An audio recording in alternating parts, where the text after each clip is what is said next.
Fala pessoal, estamos começando mais um podcast da Ramp. O Ramp Gestão é o seu podcast para falar sobre gestão, estratégia e inovação. Tudo para ajudar o seu negócio a escalar cada vez mais. Eu me chamo Johnny Benetti, sou produtor e também host desse podcast. E aqui do meu lado a Lilian, mais uma vez, fazer esse episódio. Como vai? Bem, você? Tudo certo, Lilian? Quem é a Lilian na Ramp? A Lilian é gestora da Ramp, sócia da Zuc Consultoria, ainda consultora na consultoria presencial. Estamos aí para mais um podcast hoje, né, Johnny? Maravilha. E aqui do outro lado da mesa, mais uma vez, esse cara viralizou, né, Lilian? Ele ganhou cadeira cativa no podcast agora, né? Que bom pra empresa, né? Que bom. Que bom pra empresa. O que é um post, tudo pro né? negócio prosperar. Claro, sempre. Isso Bom, eu sou Gustavo, sou sócio da Zuc, sou hoje responsável pelos projetos de M&A, também tenho alguns projetos na consultoria presencial e é um prazer estar participando de mais um podcast. E ainda mais hoje, né? Hoje por um motivo mais do que especial. Maravilha. Ainda bem, se ele não falasse isso, eu ia ficar chateado. Quem que vai apresentar a nossa convidada especial, então? Estamos recebendo a Fernanda Menezes. Boa tarde, Fernanda. Tudo bem? Olá, tudo bem? Boa tarde. Obrigada pelo convite. Como o Gustavo já introduziu, né? Hoje essa participação tem um motivo mais especial. Eu sou advogada, né? Eu sou especialista em Direito Médico e da Saúde, sou sócia do Mascarello Menezes Advocacia, sou presidente da Comissão Regional Sul de Direito Médico da ABA e represento Santa Catarina na Comissão Nacional também de Direito Médico. E sou mentora de advogados, né? O que tem muito a ver aí com esse papo de gestão, né? Que é o que eu tento da minha forma, né? De advogados. Espero aprender com vocês hoje aqui também para passar para os meus mentorados. E é isso, um prazer enorme estar aqui com vocês. O principal de tudo é minha irmã. Tá bom, isso é a parte principal. Eu ia falar isso, né? O principal, irmã do Gustavo. Hoje você vai viralizar mesmo, né? Porque o Gustavo... eu espero que sim. O Gustavo quebrou o algoritmo do Instagram. Então, só pra gente registrar, né? Hoje estou com 17,6 mil seguidores. Veremos a partir da divulgação desse podcast. Vai pra 1 milhão, 1,5 milhão. Então, olha a tua responsa. Recebo. Não vai mais. Os almoços de domingo não serão os mesmos. Não serão os mesmos. Se esse número não subir. Não, a gente vai poder até parar de trabalhar, viver só de receita do Instagram, né? As pessoas perguntam, né, se a gente trabalha também ou só grava podcast, né, Lilian? Não, eu gravo podcast e às vezes trabalho. Isso aí.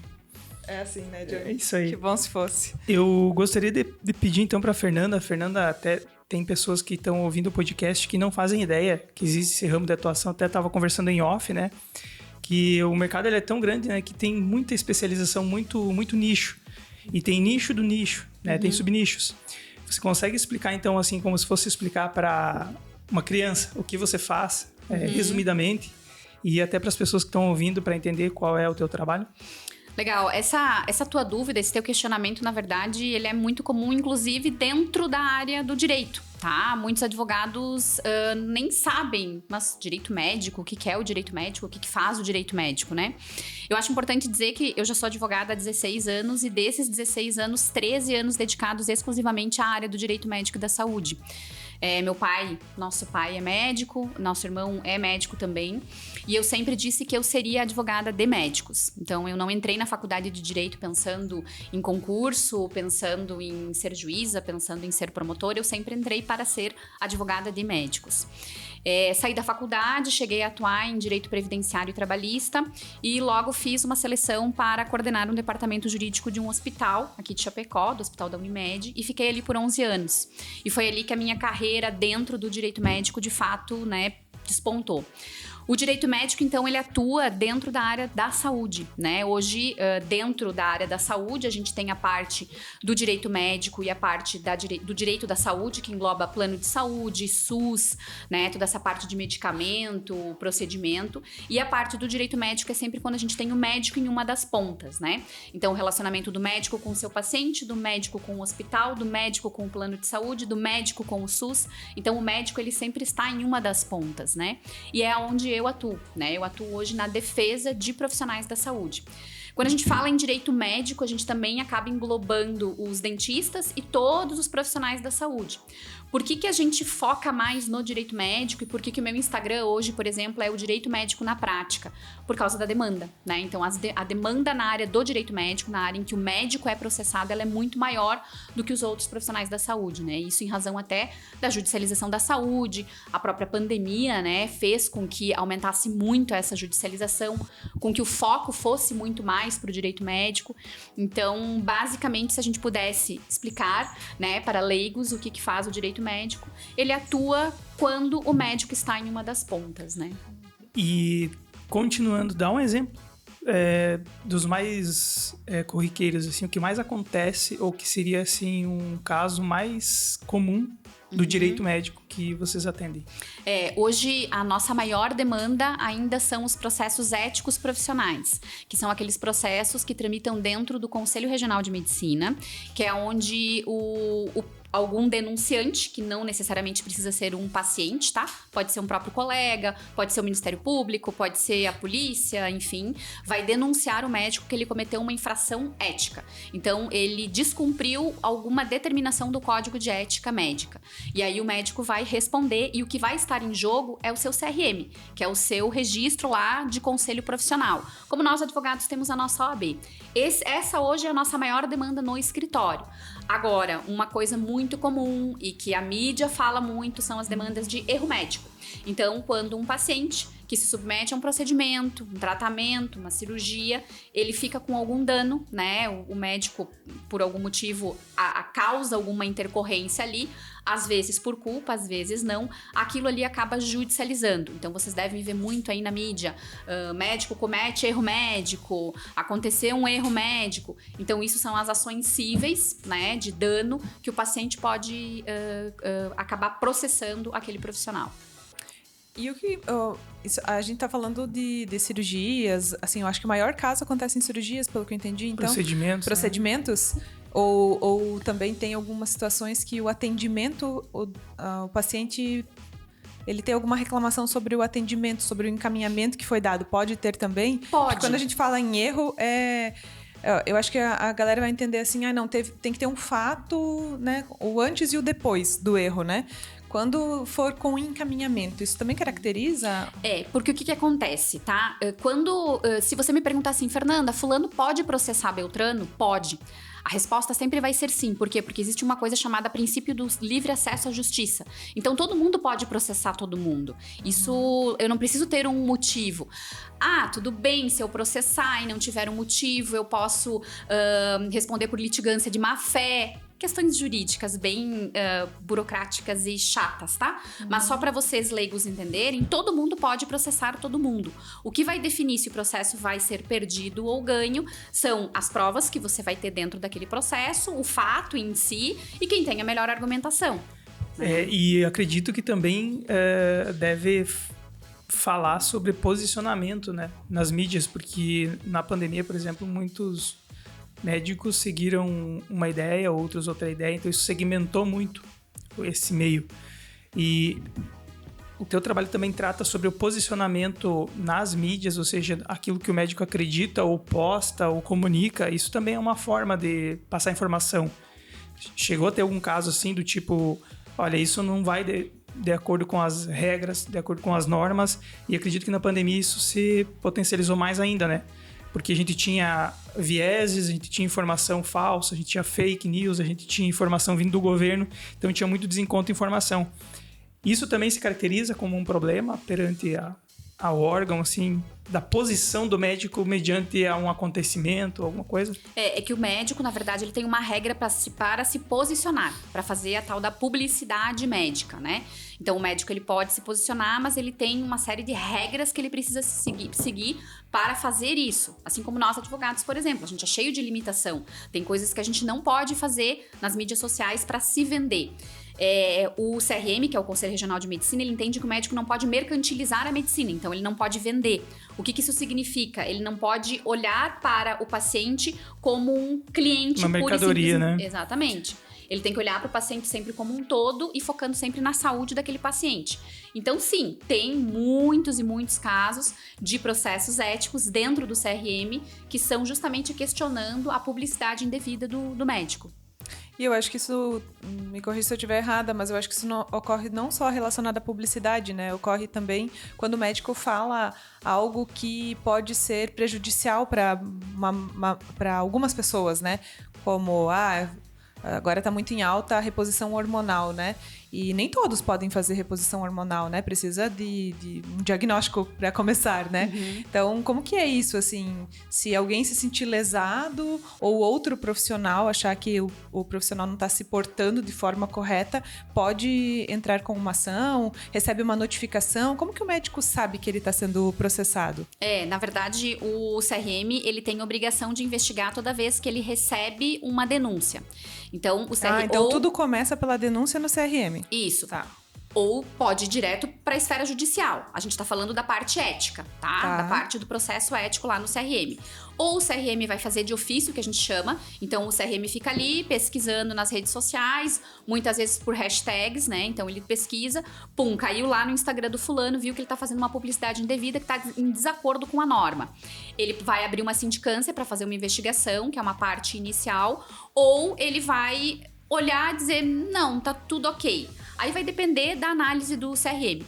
Se houve uma denúncia, o CRM tem obrigação de abrir essa sindicância. Vai abrir essa sindicância, vai fazer a investigação, o médico pode se manifestar ou não, e aí isso pode virar um processo ético profissional. Quando você fala que, se alguém se sentir lesado, na verdade, isso não necessariamente. Eu posso olhar, entender que tá indevida a tua publicidade, ainda que você não esteja me causando nenhum dano, nenhuma lesão, eu posso te denunciar. Sem vítimas. Entendeu? Sem necessariamente ter vítimas. Porque isso a gente vê muito na mídia, né, Fernanda? Uma determinada pessoa se posicionou e foi criticada ou tá respondendo um processo por conta disso, né? O principal é porque os processos éticos, eles são muito sigilosos. Então, tem muita gente fazendo muita publicidade indevida e todo mundo acha que não dá nada. Só que, na verdade, aquela pessoa tá cheia de processo e tá colocando o seu CRM em risco. Ela está correndo o risco de não poder mais atuar, né? Mas eu nunca vi um médico perder. Eu já vi. Eu ia te perguntar justamente isso. Você já viu algum médico perder o CRM? Já, tem casos aqui no país. Cliente meu nunca, graças a Deus, mas já aconteceu, existe. E depois que perder? Perdeu? Perdeu. Você não perde o diploma de medicina, tá? Você não deixa de ser médico, mas você perde a autorização para a atuação. Então, o que você vai fazer com o teu diploma? Ir para um outro país, fazer uma revalidação e atuar como médico em outro lugar, né? No Brasil, você pode trabalhar como? Dando aula na universidade, porque você não deixa de ser titulado, né? Você não deixa de ter o diploma de médico. Nunca mais consegue? Nunca mais. Não pode mais, não. Perdeu. Não tem uma... Por isso que é revalidado, é ad referendum, que a gente chama do Conselho Federal de Medicina. É a única penalidade que ela é independente da pessoa recorrer ou não, ela vai subir a uma instância superior, que é o Conselho Federal de Medicina. Né? Então, é bem grave. Temos casos de interdição, né? Aqueles casos que vocês devem ter ouvido falar, do anestesista que estuprou uma paciente, né? Casos de uma cirurgia plástica, por exemplo, que era muito famosa no TikTok, que divulgava pedaços de pele, ela fazia abdominoplastia e ela tirava pedaços grandes de pele dos pacientes e ela acabava divulgando como se fosse troféu, né? Sim, na rede social. Ela também foi interditada. Um médico pode ficar interditado por 6 meses mais 6 meses, isso significa 1 ano. Né? Então, o médico pode ficar aí 1 ano sem poder trabalhar. Isso a gente está falando de interdição, só para responder o processo, né? Que sério, né?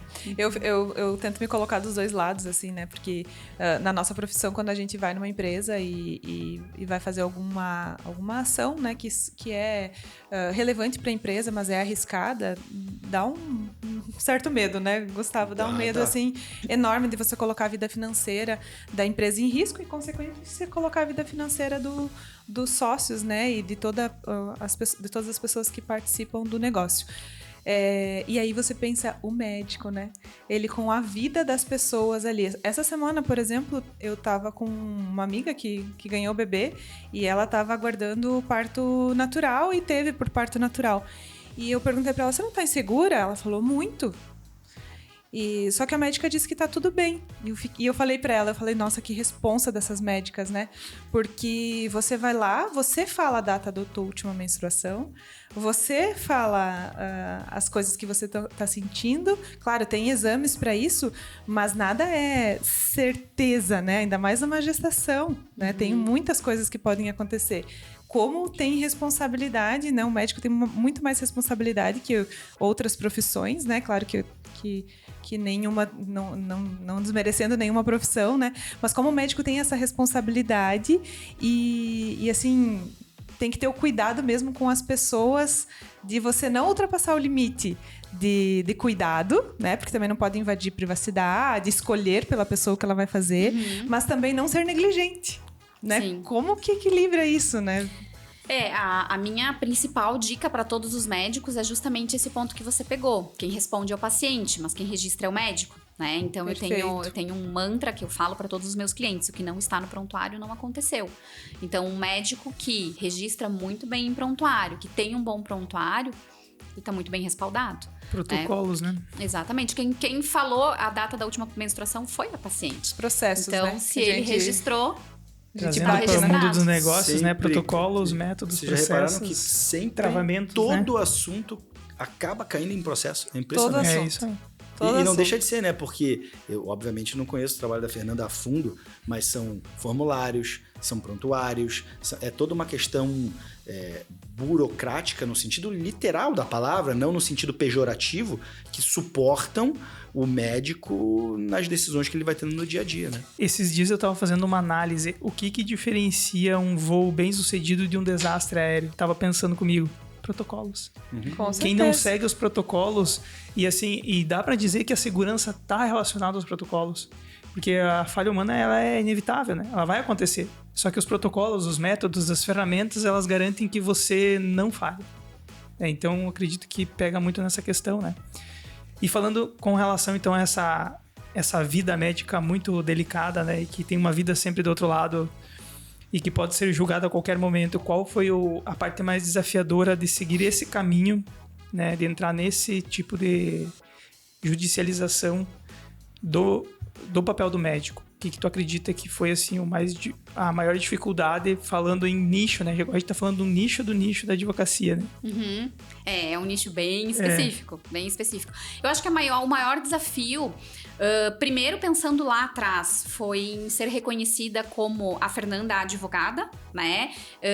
Me desprender bastante da questão do meu pai, porque todo mundo achou no começo que eu seria advogada de médicos por causa do meu pai. O meu pai teve uma influência na escolha da área, mas não necessariamente no trabalho em si, né? Nunca teve, assim, todo mundo sempre me pergunta, mas Fernanda, teu pai foi processado por isso que você quis defender médicos? Não.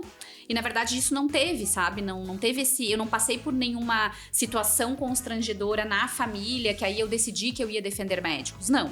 Então, lá no começo, lá atrás, o principal desafio foi fazer essa separação.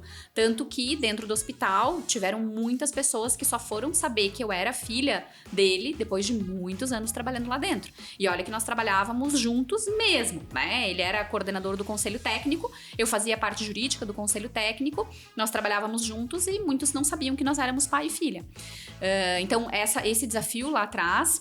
E hoje, o maior desafio é fazer o médico entender que ele precisa fazer a gestão do seu negócio, né? E eu acho que vocês, enquanto gestores, né, vamos dizer assim, devem vislumbrar esse desafio de fazer eles entenderem que eles não podem só chegar lá e fazer o cuidado com o paciente, que tem que olhar para o todo, né? Olhar para o seu negócio como um todo, fazer a gestão do seu negócio, porque isso vai prevenir e proteger.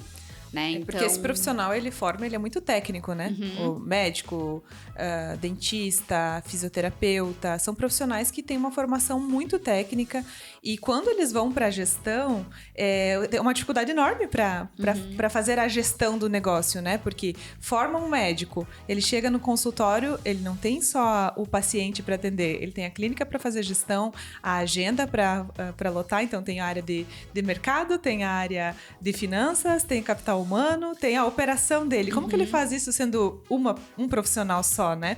Isso é uma das maiores dificuldades. Alguns dias eu conversei com uma nutricionista e ela falou: a minha maior dor, inclusive é num projeto que a gente está fazendo um MVP com ela. Ela falou assim: a minha maior dor é eu não poder sair tranquila. Porque o meu consultório não vai trabalhar se eu não estiver lá. Eu não tenho previsibilidade.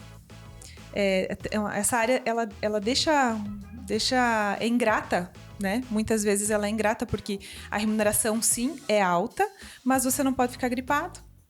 Você não pode viajar tranquilo, que a tua receita parou, né? Se você for cirurgião, você não pode quebrar o teu dedo mindinho. Eu presa, né?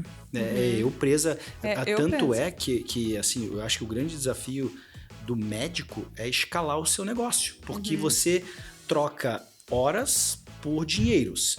E a tua quantidade de horas do teu dia é limitada. Ou você vai aumentar o teu ticket médio, aumentar o valor da tua consulta, o valor da tua cirurgia para ganhar mais, ou você vai ter que montar uma empresa. Tanto é que muitos médicos bem-sucedidos que eu vejo, eles entenderam isso, de transformar o negócio dele em uma empresa. Então são donos de clínicas, donos de hospitais, enfim, que escalaram o seu negócio e hoje são empresários, né? E agregam outros serviços ao negócio, né? Eu sou especialista em uma área, mas as áreas secundárias que compõem, que complementam, né? Elas podem estar juntas também, né? Eu acho que essa é uma jogada legal quando o médico entende isso, né? Que ele trabalhando com mais pessoas, ele não vai dividir lucro, né? Ele vai aumentar a possibilidade de receita e não vai centralizar a vinda da receita por um canal só, né? Acho que pulveriza um pouco, mas você tem uma segurança maior se acontecer alguma coisa com um profissional, né? E tu sabe que, assim, a gente tem 2 exemplos dentro de casa, né? Que é o meu pai e o meu irmão, são 2 médicos extremamente competentes no que fazem. Eu não tô falando isso por questões familiares, é reconhecimento dos outros, né? Não é meu. Mas eu concordo com isso. E o meu pai, ele já é mais old school, né? Ele já tá vai fazer 68 anos sábado, inclusive. E ele tocou a vida dele. Ele geriu o consultório dele como ele sozinho, né? Então ele era cirurgião. Hoje ele é um gestor. Ele estudou para ser gestor.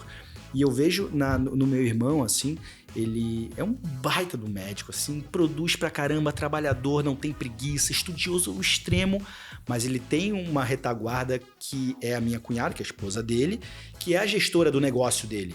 Então ele consegue ter a tranquilidade para focar no que ele precisa fazer e assim, isso, ele provavelmente vai ouvir esse podcast, pode ser que ele não concorde, mas é uma percepção minha. Mas ele tendo a esposa dele, que é a Andressa, dando essa retaguarda, fazendo a gestão do negócio, a tranquilidade que ele precisa para poder trabalhar, para poder produzir, sabe?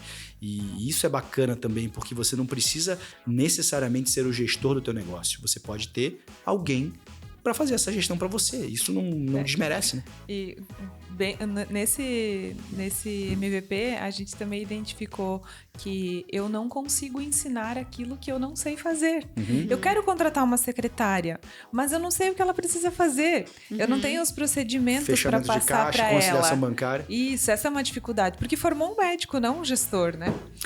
E os mais novos, e essa comparação que o Gustavo fez, né, entre o nosso pai e o nosso irmão, estatisticamente o nosso irmão vai ser mais processado do que o nosso pai. Isso é um fato, tá? Isso é o meu dia a dia, é o que eu vejo todos os dias. Por que, Fernanda? Porque a judicialização hoje é muito mais alta. Por quê? Porque muito mais informação. Se expõe mais. A exposição já é maior. Então, o que acontece? Quando você vai num médico, você já viu ele lá no Instagram. O mínimo que você espera dele é o melhor resultado que ele mostra no Instagram.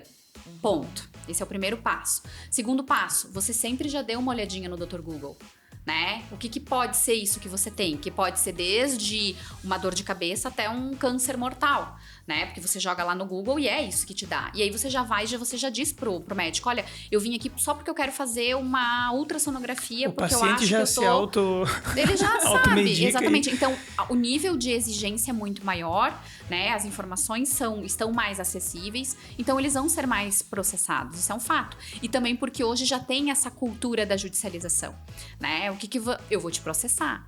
Eu vou te processar. Entendeu? Isso não era assim. Outra, o médico antes, ele estava num status muito maior. Sim. Né? O médico era elevado a um nível uma quantidade muito menor de profissionais, né? Claro, e muito mais. Hoje em dia, não. Hoje em dia é gente como a gente, vamos dizer assim. Então, as pessoas não têm mais aquele respeito máximo pelo médico, né? Sim. Então, vão ser mais processados. Por isso que precisam estar mais preparados. Eu não gosto de botar medo em médico. Eu sempre falo, em todo lugar que eu vou. Não é ter medo do processo. É estar preparado para responder o processo, tá? Porque o que vai fazer você ganhar ou perder um processo são as provas e as argumentações que você tem dentro do processo. Eu gostei muito quando tu falou da gestão, que trabalha muito a questão da gestão e abrir a cabeça para pensar no trabalho dele como um negócio. Uhum. E também acredito que você deva mostrar que nem sempre é necessário se defender do que já aconteceu dos fatos, né? Tu pode trabalhar dentro da linha, entre aspas, se você souber como fazer isso. E acredito que você prepara médicos e profissionais para que eles já comecem o seu trabalho dentro dos conformes, para evitar problemas futuros e não fique só tentando apagar fogo, né? Que seria mais ou menos o paralelo entre remediar e resolver o problema do paciente, né? Uma coisa é atacar o sintoma, outra coisa é atacar a causa. E aí, falando sobre isso, a questão de como montar um negócio com a gestão e pensando já na parte jurídica, né? Uhum. Dá para dizer que dá para se preparar, ou seja, dá para montar e fazer a gestão de um negócio, de um profissional desses, se precavendo desses pontos, ao invés depois de ter que se defender de acusações ou judicialização, coisas desse tipo.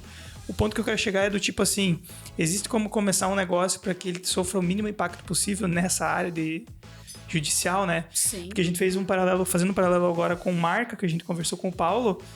A marca de uma empresa, de um negócio, ela pode começar lá no registro de marcas, evitando perder no futuro a marca. Pode começar numa agência pensando num nome bacana para evitar gastar muito com marketing.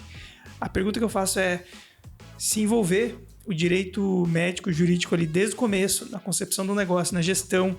Você acredita que ele vai se tornar um negócio com menos problemas no futuro e mais bem estruturado, né? Seria dúvida. Esse um bom caminho, né? Sem dúvida, porque o que acontece? Quando a gente tem uma intercorrência que pode vir a judicializar por uma intercorrência, o tal do erro médico, que nós que atuamos na área do direito médico, a gente não gosta desse termo, mas ele existe, tá? Isso, às vezes, é inevitável. Isso é uma intercorrência que, às vezes, está prevista ali do procedimento, do tratamento, e, às vezes, você não espera, tem tudo para não acontecer, mas a intercorrência acontece. Só que tem algumas coisas, por exemplo, o tal do termo de consentimento informado. Termo de consentimento informado é um documento que foi criado para que o médico possa provar que ele cumpriu com o dever informacional dele. Então, talvez vocês não saibam, mas o médico ele tem obrigação de dizer para o paciente, antes do paciente fazer o tratamento ou o procedimento, quais são os riscos e os benefícios daquele tratamento, para que o paciente possa livremente decidir se ele vai querer se submeter àquele tratamento ou não. Então, por exemplo, você tem uma cirurgia para fazer, o médico ele tem que te dizer, olha, você tem essa cirurgia para fazer, os teus riscos são esses, aqui. Isso é um dever do profissional, tá? E não é só no papel, acredito, né? Não. Fernanda tem que explicar as causas, né? Porque eu acho que quando isso acontece, quando você tá numa situação que você necessita de uma cirurgia, eu particularmente já passei por isso, você não entende a metade do que as pessoas te falam. E assim, graças a Deus eu tive o Dr. Marcelo aí nessa caminhada, o Dr. Marcelo Moreno nessa caminhada junto comigo, e ele foi muito sutil e responsável em me explicar todos os procedimentos, todas as consequências, e não uma vez só. Eu lembro no dia da cirurgia ele me chamava, eu quero conversar com você hoje, antes da cirurgia, e ele repassa tudo de novo pra mim. Uhum. E assim, hoje eu vejo o quanto foi importante aquilo pra mim, porque realmente você tá num momento vulnerável, uhum. e você não entende se você lê um contrato ou lê uma regra, né? Uhum. Você tem que ter uma parte sensível ali que te enxergue como gente, né? Exatamente. Por isso que o termo de consentimento ele tem que ser com palavras acessíveis, para que o leigo entenda. Ele tem que ser aplicado com tempo antes da cirurgia, porque ninguém decide nada com aquele avental lá de hospital a minutos antes de se submeter a um procedimento. Só que esse dever informacional, ainda que você faça o procedimento, não aconteça nenhuma intercorrência. Se o médico não cumpriu com esse dever informacional, ele já tem o dever de indenizar. Aí você vai dizer, nossa, Fernanda, mas o médico fez a cirurgia, tá tudo certo, tudo ok, e mesmo assim o paciente pode processar o médico? Pode. Por quê? Porque você pode passar por algum daqueles riscos que estão ali naquele termo de consentimento que não foi aplicado, ou seja, você não foi previamente informado, que você ia ter que ficar um tempo de repouso, por exemplo, que você vai faltar trabalho, e aí o paciente pode sim te processar. Entende? Porque isso é o dever informacional do médico. Então, veja, é uma coisa simples, é uma coisa pequena e que o médico, às vezes, botou todo o foco dele, toda a atenção dele em cuidar do paciente e esqueceu de um documento, sabe? Uma coisa simples. É louco pensar, né? Porque além da aptidão técnica, que é uma coisa complexa e é um tempo grande de estudo, né? Aí depois tem a residência, tem a prática, até para você chegar e dizer, não, agora eu tô apto para atender alguém. Ainda tem que ter as soft skills, que é saber explicar para o paciente, e tem dados e estudos que comprovam que o paciente que confia no médico e no método, no procedimento, ele tende a melhorar mais e ter respostas melhores. Isso é viés de confirmação, placebo e tudo mais. E ainda por cima agora questões jurídicas. Então é muito desafiador, né, esse mercado. Mas sabe o que acontece? Eu vou fazer uma analogia. Não é porque a pessoa, por exemplo, é um ótimo marceneiro que ele vai ser um ótimo dono de marcenaria. Às vezes o profissional é um excelente médico. O cara tecnicamente é espetacular, mas ele não consegue gerir o negócio dele. E aí, assim, a gente sabe de vários casos aí de profissionais muito bem remunerados com dificuldade financeira. E aí tu pergunta assim, quanto você ganha por mês? Ele não sabe. Quais são os seus custos fixos? Ele não sabe. E aí, assim, ou ele entra no mérito de entender que é um negócio, o consultório dele, a salinha dele que ele atende é um negócio, ou ele vai ter dificuldade para gerir, né? Isso é natural, acontece. Ou ele pode dar sorte também, né? Ele é um profissional mediano, tecnicamente razoável, mas ele tá super bem porque ele vai vivendo o dia a dia. A gente tem casos de clientes que fazem gestão com a conta corrente. O dinheiro que tem é o que tá ali, ele não tem ideia do que é uma DRE, né? Não sabe. E tá tudo bem. E aí tem um outro caso do cara que até, né? É o bom marceneiro, mas não sabe gerir uma empresa. Isso aí é clássico, né? E não é diferente pro médico. E vocês sabem que eu, enquanto advogada, né? E eu mentoro colegas advogados que queiram atuar no direito médico. Então, eu tenho um programa de mentoria que é para isso e que a gente entra muito nessa questão de gestão de escritório da advocacia. 99,9% dos advogados não faz a mínima ideia de como fazer a gestão de um escritório, né? O que é isso, né? Quando a gente fala, às vezes... Precisa? Quando a gente fala, olha, você tem que ter ali o controle dos teus clientes, fazer o teu CRM, né? E eles já confundem com o Conselho Regional de Medicina, já mistura tudo, né? Aí eu digo, não, esse é outro CRM, esquece esse. Então, assim, lidando com médicos e com advogados, eu vejo que são duas classes que estão muito juntas na ausência de gestão, sabe? E aproveitando esse gancho, né? Obviamente eu conheço a história da Fernanda há mais tempo do que ela conhece a minha, né? Porque eu sou mais velho que ela há 2 anos. Então, eu acompanhei desde o começo. Eu comecei antes a vida. E aí, assim, obviamente, a gente conversa bastante, né?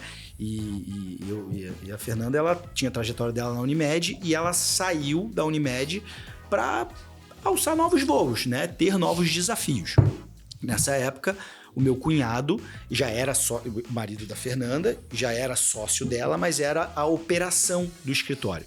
E quando ela foi e aí eu vou terminar com uma pergunta, tá? Quando ela foi porque aí você fala da sua história, não eu, né? Quando ela foi pro escritório, eu entendo que houveram vários desafios nesse processo. Sejam lá eles quais foram. Então, essas questões do desafio, né? Você foi para lá e você teve que basicamente inovar, reconstruir todo o escritório no que diz respeito a ferramentas. Você falou do CRM, eu não sei se vocês tinham CRM antes. Não. A respeito de gestão. E aí eu queria que você falasse se você usa alguma ferramenta de gestão, né? Porque eu sei que você tem várias assessorias, cada um especialista na sua área. Me fala assim, quais foram os desafios, né? Quais foram os desafios e o que você, a partir desses desafios, aprendeu para estar nesse ponto que você está hoje de uma pessoa reconhecida, de sucesso mesmo. Quando nós tínhamos o escritório, né, o Fábio tocava e eu, na verdade, eu era sócia, mas só no papel, né, eu não aparecia lá. O meu desafio era coordenar um departamento jurídico de uma empresa do tamanho da Unimed, que tem plano de saúde, hospital, fisioterapia, oncologia, aquilo tudo que vocês conhecem ali, com aquele hospital gigante, eu coordenava o departamento jurídico. E acredito que muito mais resolvendo demandas que chegavam até você do que criando soluções para... A gente tinha uma parte muito forte no preventivo. No preventivo também? Sim, já tinha? Lá já tinha. A gente trabalhava muito firme, tanto que a Unimed tinha vou falar na minha época, porque eu já saí há 2 anos, né? Nós tínhamos uma quantidade de processos muito pequenas, processos judiciais, que eu digo, né? Então a área de prevenção talvez era maior forte do que a área de... o trabalho inteligente faz muito mais sentido. Era muito forte. A gente trabalhava muito forte no preventivo, tanto da parte trabalhista, quanto da parte contenciosa civil, do plano, parte do hospital. Nós tínhamos esse trabalho muito forte interno. Quando eu saí, que eu fui pro escritório, o primeiro desafio foi... Eu e Fábio, a gente se conheceu na faculdade e a gente sempre tinha esse planejamento de trabalharmos juntos no escritório, né? Então, isso não foi um acaso, isso foi uma coisa que a gente construiu ao longo do tempo. Mas quando eu cheguei meio de supetão, eu disse pro Fábio assim, bom... eu não posso invadir o teu espaço, né? Mas eu acho que eu tenho muito a colaborar aqui, porque eu vinha com uma cabeça de uma empresa do tamanho da Unimed, né? Então, para um escritório que estava ali funcionando muito bem, diga-se de passagem, era uma eu presa, porque era o Fábio que tocava tudo muito sozinho. O Fábio brinca que ele cabeceava, chutava pro gol, defendia, ele fazia tudo sozinho, né? E aí eu, aos poucos, comecei a dizer, olha, eu acho que a gente pode melhorar aqui, eu acho que isso aqui vai funcionar, isso aqui. E aí eu fui mudando algumas coisas que eu já tinha lá na cabeça da Unimed, porque na Unimed você não comprava uma caneta, simplesmente quero uma caneta, né? Tinha o dia para solicitar material de escritório. É outra realidade, é outra organização. Eu trabalhei 7 anos na Chapecó, ontem comentei sobre isso. Você não faz nada fora do procedimento. Exato, né? É diferente. É diferente. A gente é uma escola muito boa, inclusive, né? Uma escola legal, assim, para você aprender que você precisa respeitar as regras. E aí, assim, a parte mais difícil foi quando eu sentei com o Fábio e disse pra ele assim, porque até então o meu salário da Unimed pagavam as nossas contas fixas e o escritório ele se pagava e era o nosso extra. Então tava tudo legal. Quando eu fui pra lá, eu sentei e disse assim, e pra mim essa foi a parte mais difícil. Olha, eu amo advogar, quero muito trabalhar contigo, mas isso aqui é um negócio, isso aqui precisa botar comida na mesa. Então a gente precisa sentar e saber quanto que isso aqui tá dando e quanto que isso aqui tem que dar. Então, essa parte foi a parte mais impactante, porque eu disse pra ele, se isso aqui não der dinheiro, a gente não vai ficar aqui. A gente não vai ficar parado, a gente vai ter que sentar e decidir o que vamos fazer, então, a partir de agora, né? E aí, começamos. Hoje, a gente tem o Client, que é o nosso sistema de CRM, que tá interligado com o meu Instagram. Então, todo mundo que faz contato pelo meu Instagram vem direto pro nosso CRM, pro Client. Então, a gente tem essa análise semanal, né? Deixa eu fazer um paralelo. A gente tem empresa que fatura 10 milhões de reais por mês e que não tem um CRM. E quando você fala assim que o teu vendedor precisa de é obrigatório, mas veja bem, e tem ferramenta CRM. O vendedor não vai fazer isso, ele não tem esse tempo. Ele não vai conseguir. Ele nunca fez isso. Desculpa, mas precisava fazer esse paralelo. Não, a gente tem e assim, a gente é um escritório de médio porte, talvez muito pequeno perto das empresas que vocês costumam fazer de gestão, né? Que faturam milhões, bilhões. Mas a gente... Bilhões não. Mas por que não? Não, tô brincando, uma outra ainda assim. Não. Então tá. Então quem sabe o escritório Mascarelli Menezes pode ser o não, primeiro. Mentira. Querem o Mascarelli Menezes como cliente? Depois eu te dou meu cartão. Tá bom, obrigada. Não, Gustavo, porque ela vai ser cliente da Ramp. Existe uma Vocês vão brigar por mim. Vejam bem, eu comecei o podcast achando que sairia famosa, né? Mas acho que vou sair sendo disputada. Conciliadora, vai fazer sendo disputada. Como o jogo vira. Mas assim, a gente tem o client, né, que é o CRM, nós temos o Astrea, que é um sistema de gestão de processos judiciais e que faz toda a nossa parte financeira, né? Então a gente tem todo esse controle financeiro. Hoje vocês têm DRE, fluxo de caixa, temos indicadores, tudo. A gente faz análise de faturamento semanal. Né? Então a gente sabe, a gente senta semanalmente com a nossa secretária e avalia como que está o nosso faturamento da semana passada, quantos clientes novos, quantos clientes recorrentes. A gente tem toda essa análise. Graças a Deus a nossa inadimplência é baixíssima, não é um problema para nós, graças a Deus, né? Mas a gente faz essa análise semanal. E a gente faz aí a análise com a equipe de parte de gestão de prazos, né?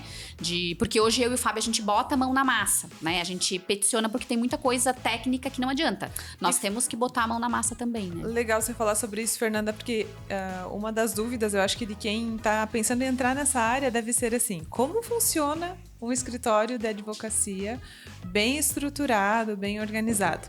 Tu falou que você tem a pauta de gestores, né? Que é a análise DRE, indicadores, inadimplência, toda a análise financeira do negócio, né? Que participa você, o Fábio, que é o seu marido e sócio, e a sua secretária. A nossa secretária, que faz a parte financeira. E na área de operações, você tem um responsável pelas operações ou você e o Fábio se envolvem também na mesma área? A gente se envolve também na mesma área, mas aí o Fábio fica mais com essa gestão de prazos. Tá. Eu fico mais com a parte comercial e de clientes e o Fábio fica mais com essa parte de colocar a mão na massa e fazer essa gestão de prazos.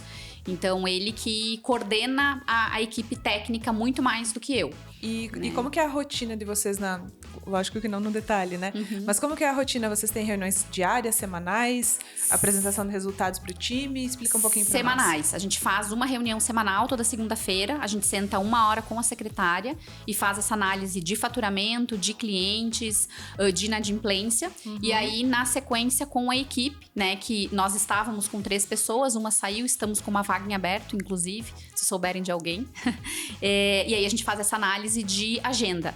Prazos, então a gente analisa semanalmente quais são os prazos da semana, faz a divisão de prazos e audiências também. E aí as audiências sou eu e o Fábio que fazemos exclusivamente, né? Então algumas a gente faz juntos, outros a gente faz separados. Você me deu um gancho para uma outra pergunta. Não sei se você já concluiu a resposta da que eu fiz antes, mas hoje, obviamente, foram degraus que vocês foram subindo até chegar onde vocês estão hoje.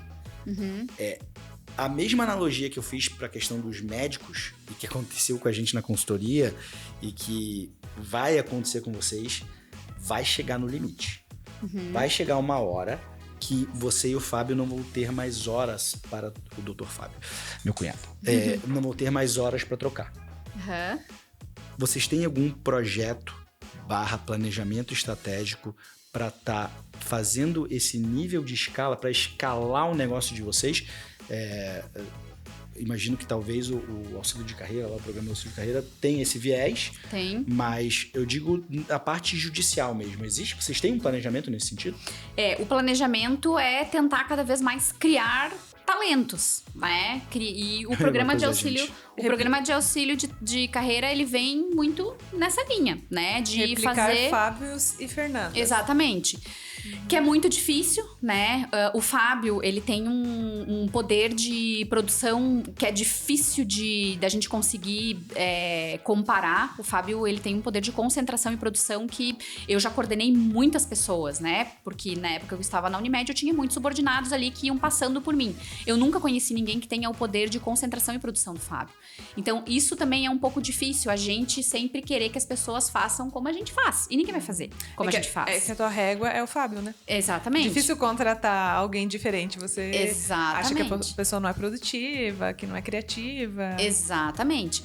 Então, mas o programa de auxílio de carreira, lá dentro eu tenho pessoas que foram formadas por mim, que foram treinadas por mim, né? Que eu sei com quem que eu posso contar, né? Que na hora de precisou, eu tenho um talento ali que eu posso pensar e fazer conseguir tentar fazer essa gestão. né? Agora, não é fácil. É o desafio. Por que eu perguntei, né? Vamos lá.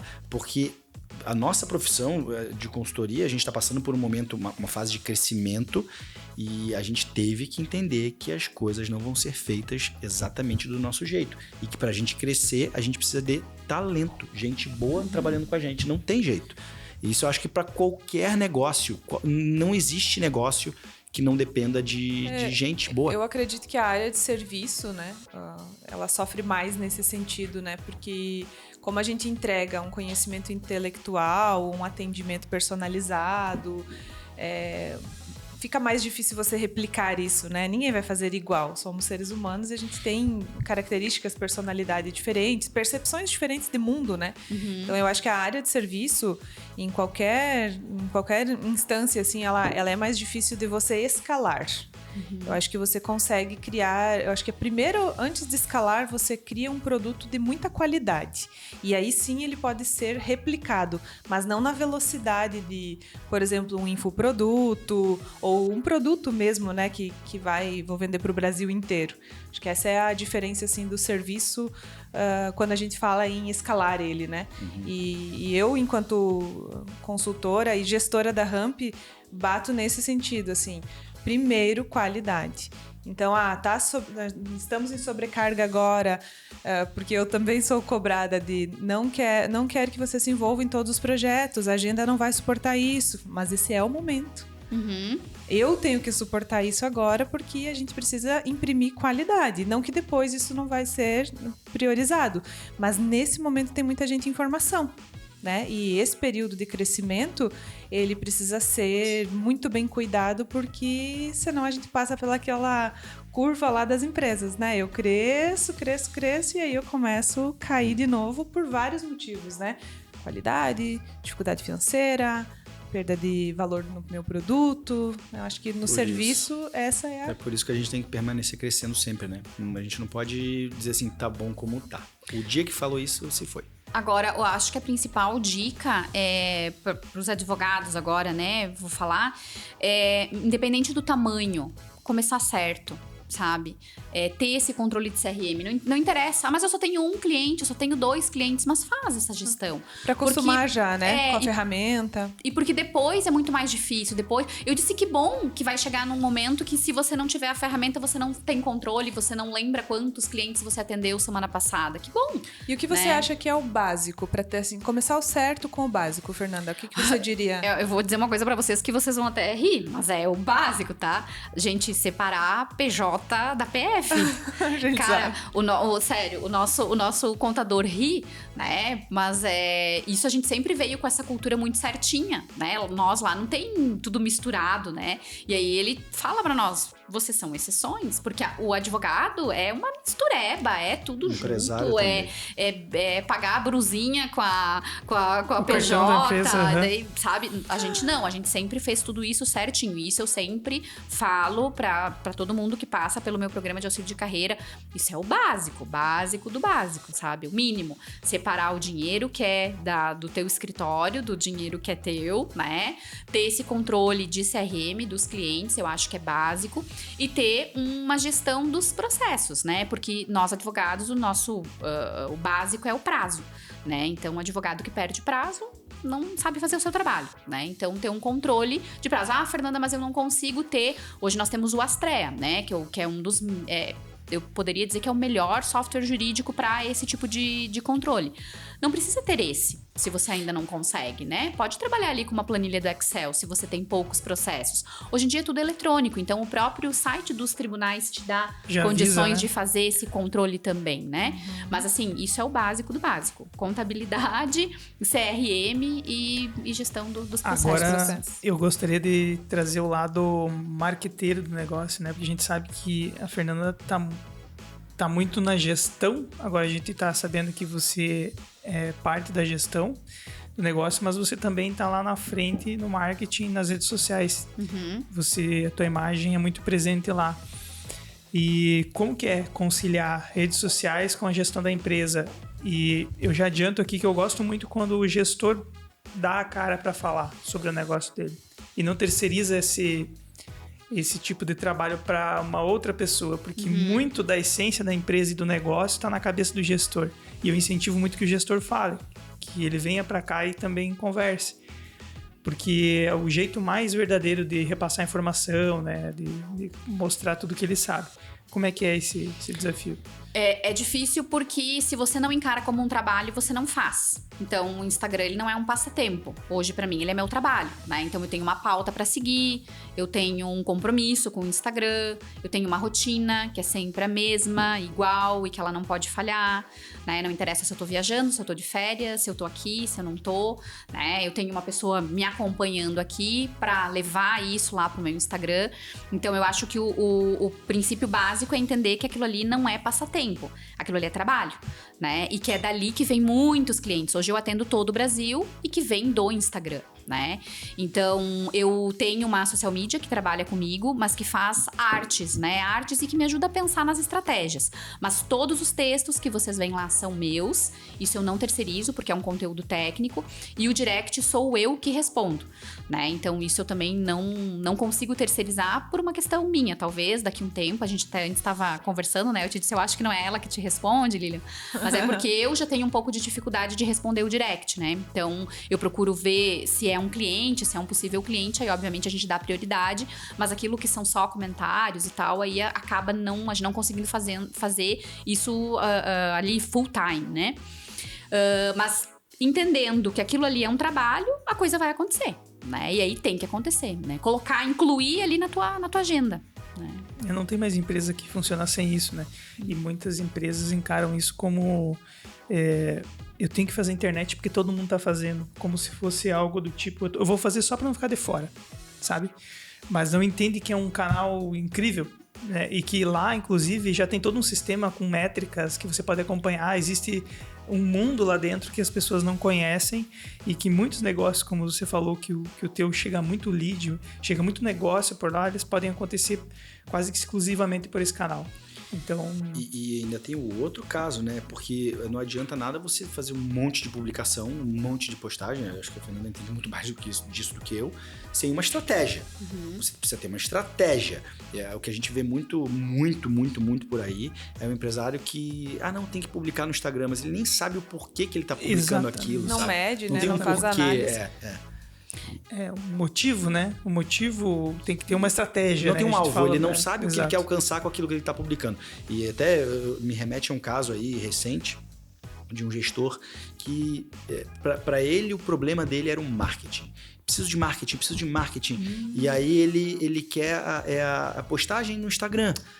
Acredita que o meio é o responsável pelo resultado. E aí eu defendendo o outro lado, eu falei assim, o senhor precisa de estratégia. Estratégia de marketing, né? Não tô nem querendo vender um projeto que já estava vendido, né? Mas assim, é estratégia de marketing. Por quê? Será que Instagram? Será que o teu negócio... Né? Porque na minha opinião, e aí uma opinião técnica, né? Eu falei assim, esse teu negócio aí... Não é no Instagram que tu vai ter o teu cliente. Não tá ali o teu cliente, sabe? O teu cliente, você vai ter que ir em evento, você vai ter que ir em feira, você vai ter que... E é difícil, né? Porque às vezes o cara tem uma ideia fixa na cabeça e Instagram, e sai publicando lá e tinha uma curtida e era minha. É verdade. E era minha. É verdade.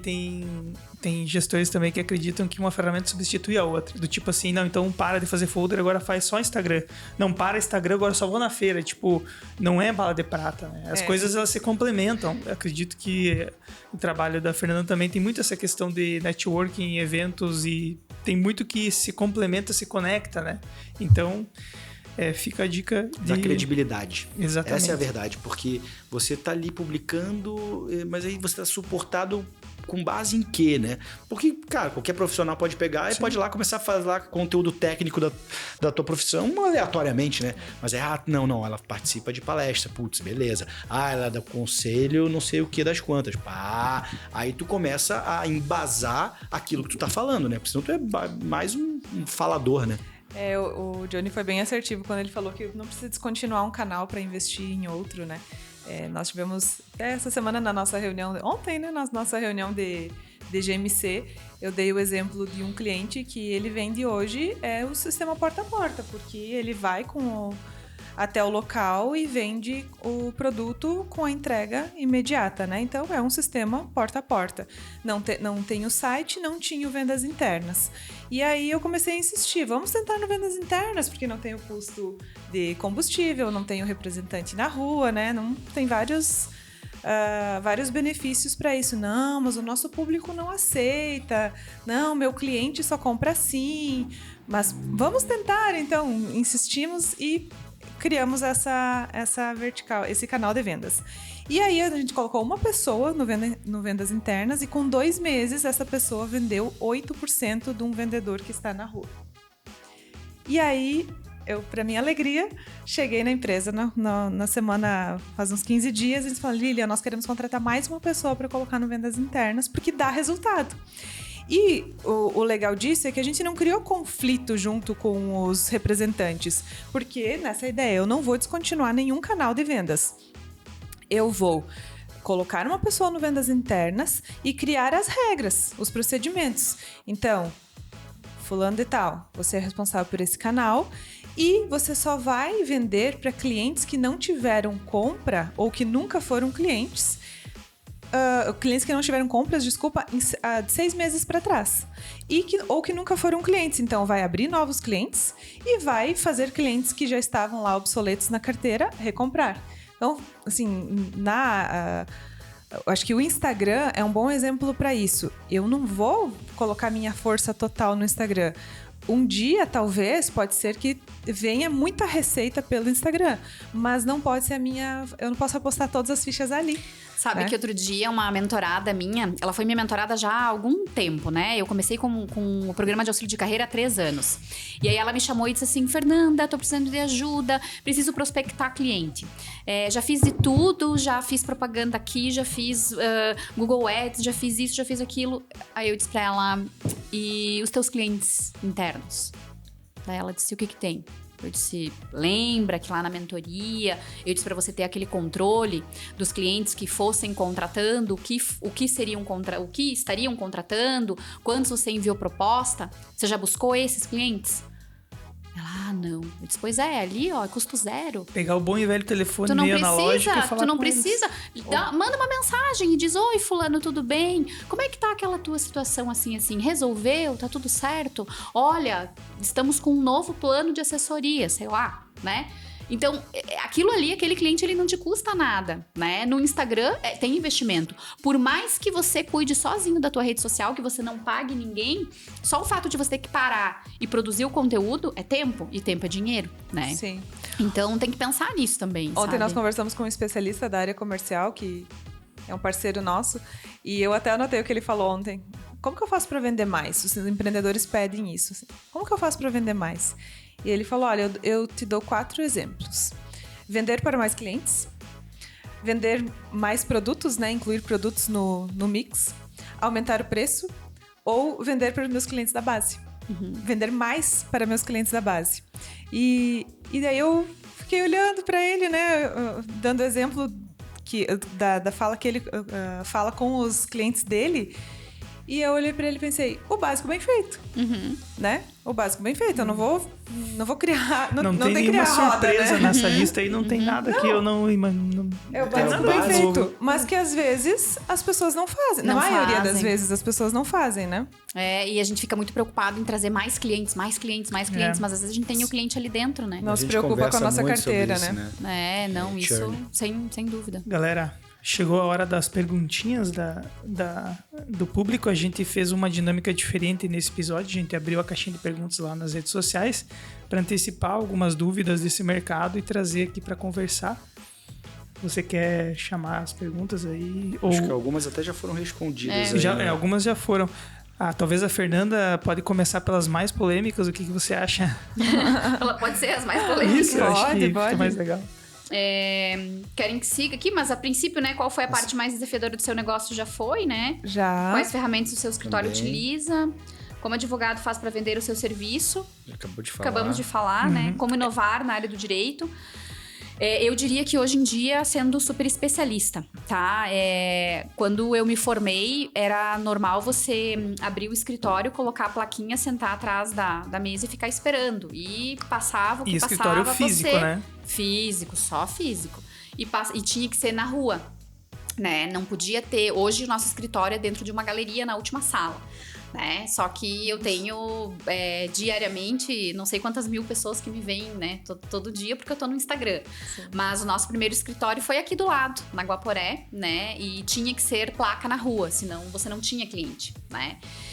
Hoje em dia eu entendo que você pergunta, né? Eu estou precisando de um advogado de, sei lá, tributário. E aí, né? Estou precisando de um advogado. Não é mais um advogado, simplesmente, né? É um advogado especialista em tal área. Sim. Então, eu acho que uma forma de inovar, querendo ou não, apesar de não ser uma inovação propriamente dita, eu acho que é ser super especialista.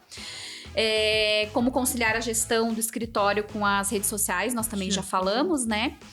A área de direito hospitalar é semelhante à área do direito médico? Sim, na verdade é um braço, né, dentro do direito médico. O direito hospitalar vai estar quando o médico tem alguma questão com o hospital, né? Então tá muito ligado. O médico pode cobrar antecipado valor... Eu tenho uma dúvida nessa pergunta anterior. Quando o médico é processado e ele está vinculado a um hospital, ou o contrário, o hospital é processado e quem realizou o procedimento, logicamente, foi o médico. Como que funciona essa relação? Aí, vamos dar uma de advogada. Depende. Não, é que assim, ó... existe uma questão bem técnica de responsabilidade objetiva e subjetiva, tá? Certo. Mas quando o ato for essencialmente médico, ou seja, é o médico que praticou aquele ato, o hospital também só vai responder se o médico agiu com negligência, imprudência ou imperícia, que é a prova da culpa que a gente fala. Para o médico ser responsabilizado, ele não basta que tenha havido um dano ou uma intercorrência. É preciso que seja provada a culpa daquele profissional. E aí o hospital vai nesta mesma linha de culpa, tá? Agora, quando você, enquanto paciente, cai um lustre na tua cabeça lá dentro do hospital, aí isso é o que a gente chama de responsabilidade objetiva. Aí não precisa ver a prova da culpa. Aí é o hospital que responde. Não sei se era essa a tua dúvida. A minha dúvida era se o médico é processado, o hospital responde automaticamente como corresponsável. Não, né? Não, a parte tem que processar o hospital. E aí você vai me perguntar, mas por que eles processam também o hospital, mesmo o hospital diretamente não tendo culpa? Por uma questão de patrimônio, né? Quanto mais partes passivas eu tiver naquele processo, maior as minhas chances de receber o valor, né? Entendido. A próxima é, Fernanda, o médico pode cobrar antecipado um percentual da consulta do paciente e não devolver em caso de não comparecimento sem aviso prévio? Pode, se isso for feito, um combinado, um contrato com o paciente no ato do agendamento. Então, para isso que serve a assessoria preventiva. A gente faz ali uma espécie de contrato via WhatsApp com o paciente de que ele está dando ciência disso. Temos que tomar alguns cuidados, como, por exemplo, cobrança de ato médico não praticado, que é vedado pelo Conselho Regional de Medicina. Por isso que a gente faz esse contrato, por isso que tem um percentual para ser cobrado, que vai depender do valor da consulta do médico, vai depender se é plano de saúde, se não é, entendeu? Mas, em geral, pode, né? Se estiver muito bem assessorado, pode sim. Legal. Essa é boa. Essa é boa. Nem sei quem foi que perguntou. Eu também nem imagino. Como o médico deve lidar com o Dr. Google? Eu chutaria você, porque tu usa o mesmo termo hoje. Dr. Google. O médico precisa entender que ele tem autonomia, tá? Ele não precisa se submeter a nada e ele pode demitir o paciente, tá? Isso é uma questão básica que a maioria dos médicos não sabe. O médico não é obrigado a atender o paciente. Ah, mas ele é do plano de saúde. Da mesma forma, você vai comunicar ao plano de saúde, olha, eu não vou mais atender, por uma questão de foro íntimo, eu não quero mais atender a Lilian. E o médico tem esse direito, ele não é obrigado, salvo o paciente estiver em situação de urgência e emergência e ele for o único médico apto a salvar a vida daquele paciente. Senão, ele pode não atender. Então, eu acho que a melhor forma de lidar com o Dr. Google é ter essa noção de que ele tem autonomia e de que ele pode demitir o paciente a qualquer momento. Maravilha, fica a dica para as empresas também, vocês podem demitir clientes. Pode. Eu vou pular para uma mais importante aqui. Por que é importante para o médico ter uma advogada especialista? Eu não sabia que existia essa área. Devem ter médicos que não sabem que é necessário. Sabe quando precisa, focar né? nisso. Quando recebe o processo. Que é o tomar remédio depois que aconteceu a dor, né? Então, por que é importante ter um advogado justamente para ele estar preparado para responder o processo, né? Eu não quero médico que fique... Eu tenho clientes meus que já falaram em suicídio, porque foram processados, né? E porque ele acha que ele fez tudo certo, mas ele não tem um bom prontuário para se defender, ele não tem um termo de consentimento para se defender. E aí a gente diz, olha, tuas chances de pagar uma indenização que é muito alta, né? Aí ele não tem um seguro de responsabilidade civil, então ele vai ter que botar a mão no bolso, ele vai ter que mexer no patrimônio dele para pagar aquela indenização. Então, é por isso que é importante, é para que ele possa trabalhar em segurança, para que ele possa focar efetivamente no cuidado do paciente, né? E deixar essa parte burocrática que a gente cuida, né? Que a gente deixa ele preparado. Não quero que médico tenha pavor de receber cartinha do Poder Judiciário ou do CRM. Eu quero que ele tenha tranquilidade de ligar e dizer, Fernanda, veio aqui uma cartinha, tá aqui a documentação que você preparou, a gente vai fazer a defesa e tá tudo certo. Ou seja, tornar o profissional mais profissional. Aquilo que a gente falou, inclusive, no último episódio, né? A consultoria aqui também trouxe para muitos clientes o profissionalismo. Exato. De preparar eles para o que der e vier. Se tu me permite, Johnny, eu vou trazer a última, antes da penúltima. Em uma clínica de dermatologia, devo fazer contratos antes de realizar os procedimentos?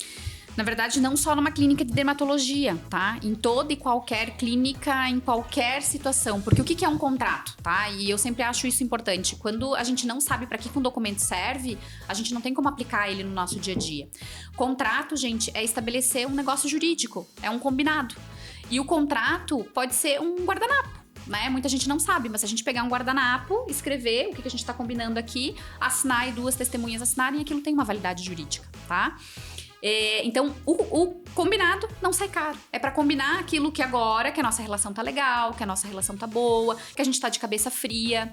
E que a gente tá combinando é pra daqui a 1 mês, 2 meses, 1 ano, 2 anos, a gente lembrar o que a gente combinou hoje. Enquanto a gente tava de cabeça fria, enquanto eu não tinha passado por nenhuma intercorrência, né? Enquanto o procedimento que eu ia me submeter tinha tudo pra dar certo. Daqui a pouco não deu, né? Então é para isso que o contrato serve. É pra gente colocar no papel aquilo que a gente tá combinando agora. Não é para proteger de inadimplência, porque a maioria dos médicos não faz contrato com o seu paciente porque cobra antes do paciente. E diz assim, não, então eu não tenho risco dele não me pagar. Não é para isso. Contrato é pra gente combinar até onde vai o meu dever e o teu. O meu direito e o teu. O que vai estar nesse contrato? Né? O que está incluído, o que não está incluído. Se eu tiver que refazer a tua cirurgia, o teu tratamento, vai estar incluído, não vai estar incluído? Né? Então, se tiver que fazer um retoque, um refinamento, né? E se tiver que fazer fisioterapia, está incluído nesse valor todo que você me passou aqui? Não está incluído? Eu vou ter que pagar o anestesista? E o hospital? Quem vai pagar? Né? E a prótese? A prótese não está nesse valor, doutor, que o senhor me passou? Eu achei que estava. Então, e não contar com a memória das pessoas, né? Porque vai ser difícil pro médico depois dizer, dona Filomena, a senhora lembra que eu te falei? Não tem como, né? Porque a situação é uma situação complicada, às vezes, que somente o contrato vai garantir que aquilo que você quis dizer, o que você disse, foi de fato dito, tá explicado e assinado. Né? Fora que a dona Filomena pode não estar mais aqui, né? Tem mais a dona isso, Filomena, né? Pode ter um problema, né, na mesa cirúrgica e a óbito. E aí o que foi combinado com a dona Filomena, né? A dona Filomena não tem mais como falar, né? Perfeito. E a última, Fernanda, que é o que mais eu acho que as pessoas... O que chama atenção no teu Instagram, que você fala sobre o prontuário, né? O que não está no prontuário... Não aconteceu. Não aconteceu. Quais os cuidados que eu devo ter em relação às anotações no prontuário? O prontuário, ele é, apesar de algumas pessoas chamarem de prontuário médico, ele é o prontuário do paciente, tá? O prontuário não é pro médico entender. A gente precisa, novamente, entender o porquê que existe um prontuário. Prontuário é um documento em que uma equipe multiprofissional vai escrever naquele prontuário, vai evoluir naquele prontuário, para que eu, na minha ausência, você que é a próxima a cuidar desse paciente, saiba o que foi feito. Então, esse é o princípio básico do prontuário.